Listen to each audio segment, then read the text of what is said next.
Subscribe کریں احسن الاسلام official channel کو اور دبائیں بیل آئیکن کو تاکہ آپ ہر آنے والی لیٹسٹ اپڈیٹ سے آگاہ رہیں۔ السلام علیکم ورحمۃ اللہ وبرکاتہ۔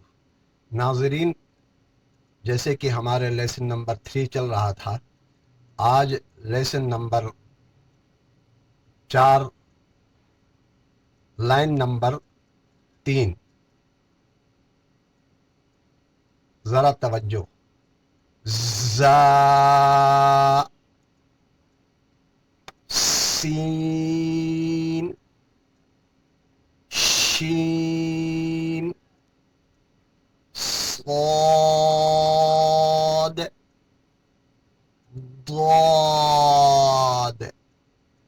ذرا دیکھ لیجئے گا کہ آپ کو اس کے مخارج بھی بتائے جائیں ساتھ ساتھ۔ زا کا مخرج زبان کی نوک اور نیچے والے دانتوں کی جڑ، زا، سیٹی کی سی آواز آئے گی۔ سین، سین اور یہ زا دونوں ایک ہی جگہ سے سیٹی کی آواز سین میں بھی آئے گی۔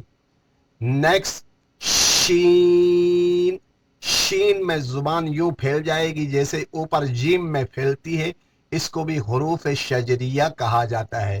شجر اس لیے کہتے ہیں جیسے درخت پھیلی ہوئی ہوتی ہے، اسی طریقے سے اس کو حروف شجریہ سے تشبیہ دی گئی ہے تاکہ سمجھنے میں آسانی ہو جائے گا۔ صاد، صاد، زا اور سین، یہ تینوں حروف کا مخرج ایک ہی ہے، اتنا فرق ہے صاد زبان نیچے جڑ میں لگنے کے بعد منہ بھر کر آواز آئے گی، صاد۔ نیکسٹ ہے ضاد۔ اکثر لوگ اس ضاد میں جو ہے نا غلطی کھا جاتے ہیں، کچھ لوگ دال پڑھتے ہیں، کچھ ضاد پڑھتے ہیں، نہ یہ ضاد ہے نہ ضاد ہے، اس کے درمیان میں سے یہ حرف ادا ہوگا۔ زبان کا کنارہ، زبان کا کنارہ دائیں طرف یا بائیں طرف دھاڑوں کے ساتھ، اوپر والے دھاڑوں کے ساتھ لگ جائے گی تو حرف ادا ہوگا۔ جیسے ابھی ذرا توجہ کر لیجئے گا، ضاد یوں پھیل کر دونوں جانب لگانا چاہیں تو لگ سکتی ہے زبان، ولیکن ایک طرف لے جائیں تو بہتر ہوگا، مناسب ہوگا، آپ کی ادائیگی اچھے طریقے سے ہوگی۔